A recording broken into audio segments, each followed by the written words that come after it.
Bumiyahe kami. 5. Anong lugar to dyan? Meron. Las Piñas. Las Piñas ba to? Ang layo na Las Piñas, no? Kasama yung mga scanning checking. Si Rafbo guys. Rafbo. So, ito na yung pupuntahan natin export. Color black. Ikot ko na lang yung shop para ma-check. Tignan natin kung madidil natin ito. Oh, sure. Kapag ganyan, inabiso na ako ni Nico, sobrang sariwa daw. Pupuntahan ko. Kasi ako nag-a-assess ako ng mga bibili ng kotse dito sa kotse. Sige natin. Mga sariwa pare. Ganda. Pare, dami mangga oh. John! Dami mangga oh. Wag, gago. Gagalit yung mayari. Sa kanila pa rin yan. Babalik po siya kasi ano nangyari ayan. So, X-Sports Matic. Problem niya is sa ABS. So, marami tayong ABS dun ngayon sa shop.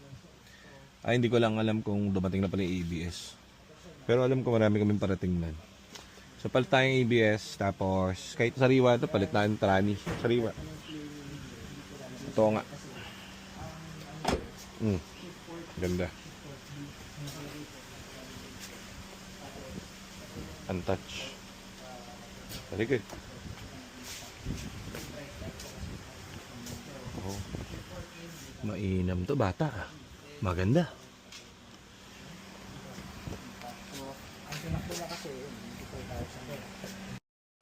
Guys, tuturuan ko kayo paano umispat ng magandang kotse.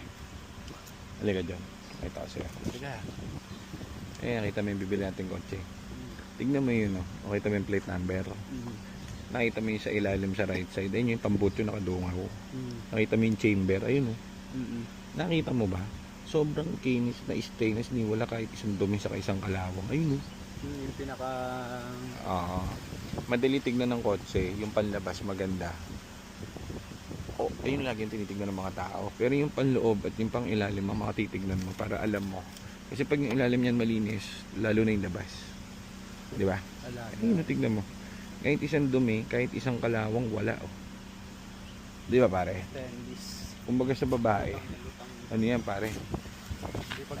19 anyos lang. Ganun. Ano siya, kumbaga, talagang freshness. O yan guys, natuto na naman kayo ng isang pagsusuri. Ayan, kompleto po yan. Deed of sale, meron din. Pakita ko muna yung... John, baba mo na yung cook at mahuhulog. Ayan. So, dito po sa AR, kaya kompleto kayo lagi sa documentation. So, dated today, receipt po from sa akin.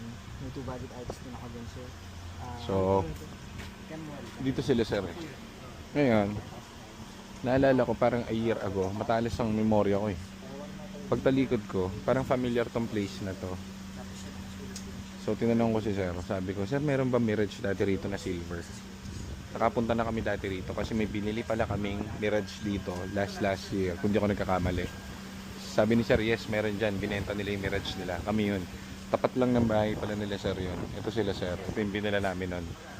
So, wala nang tao ngayon dyan kasi yung binila namin dito, magmamigrate na yan nung binila namin. So, parang last 2 years ago. Talas ng mo. John, talas ko, no? Tama? Abisi. Ako magkakamali. Wala na sila. Kasi nung binili yung Mirage, ano yun, paalis na yung may-ari. Pati kulay, alam ko, pare. Silver. Paalis na. Ngayon, wala nang tao dito. Ano yan eh, dalawa yung kotse nila na binenta nun eh. Mirage, nabenta ng isa yung sa atin yung binili natin yung Mirage nila. Dito, saan ba kami nakapark na? Dito rin yata kami nakapark na. Alala ko yung gate pati yung settings niyan eh. Pati yung Yes sir. Yes sir. Kinonfirm ni sir eh. So, kita mo gaano ako katalis pare. Hindi ko nakakalimutan kaya magtrabaho maigi pare. Hindi ko nakakalimutan mga nagtatrabahoin mo sa akin. Balang araw, sinasabi siya, ikaw ang inyenyero. Alam ba inyenyero pare? Ha? Ayun yung namamahala sa ano pare, sa mga farm. Kita mo yung, di ba, may farm tayo dyan sa ano? Sa Batangas.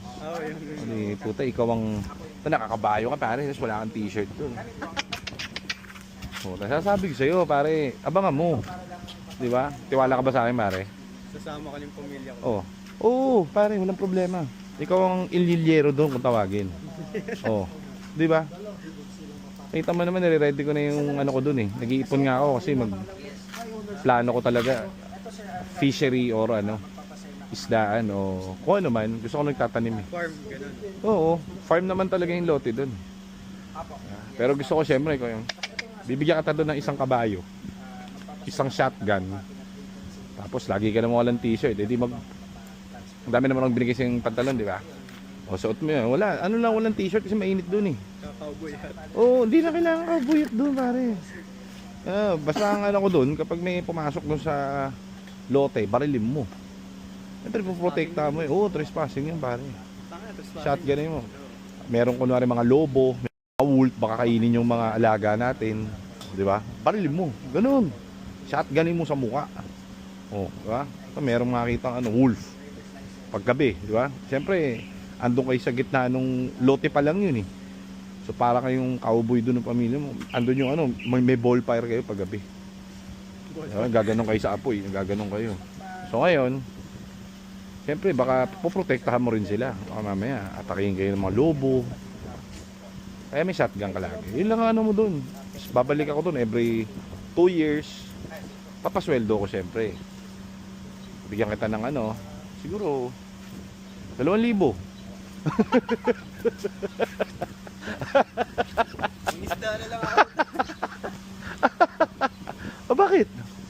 Pakibenta ko pa yung isda.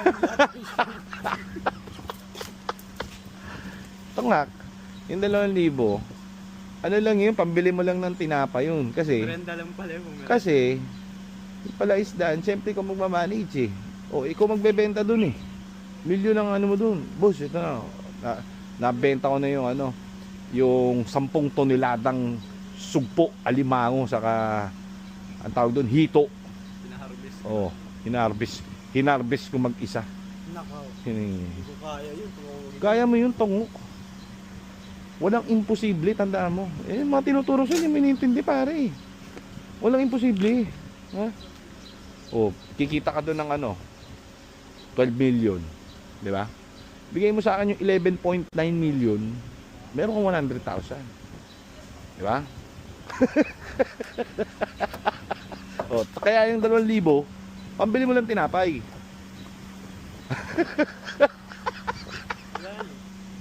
Kasi tingnan nito. Hindi ano, Tsaka first owner. alaga kasi yan. Saka hindi yung alagang ano, alagang kangkong. Maalam siya. Hindi, Talagang first owner. parang nakipag-make love siya dun sa kotse. Hindi yung iba na parang ano, pinupunasan lang ng ano. Mga 5 minutes. Ayan. Didil na ni Nico yung eco. Eh, kinilig siya eh. Pag kinilig, saan ba napupunta yan? Inuuwi. Di ba John? Inuuwi natin yan. Oo. Homesick. Ayan. Goods. Very goods talaga. Masayang masaya. Hindi sayang ang biyahe. Ito yung ano natin, EcoSport. Washer yun. Okay. Pwede. So, very good. Uwi na natin to. Uwi.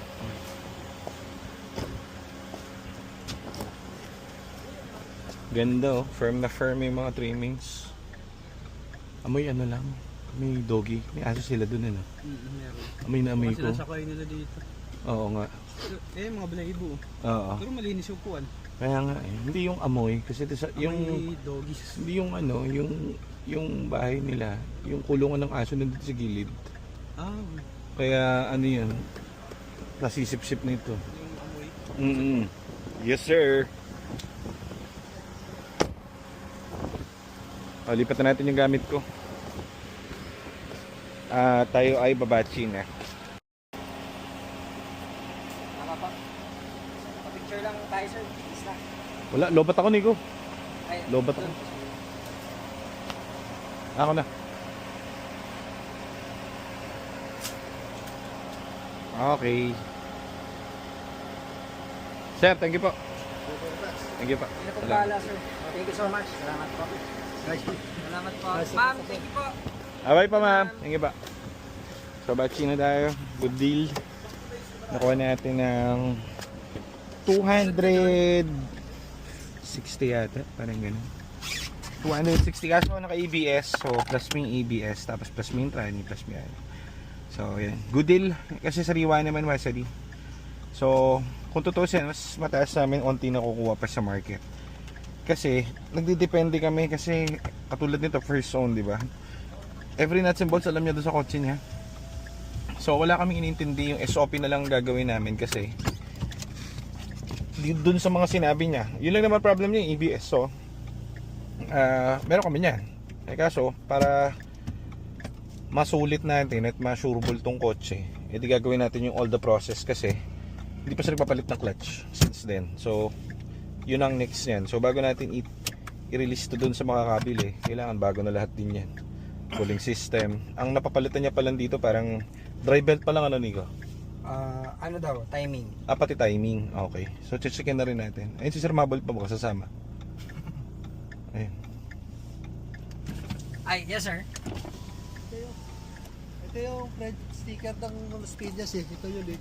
Opo. Kaya kahit ikot ka dyan, pasok ka dyan. Iwan na lang namin siguro yung kasama namin, sir.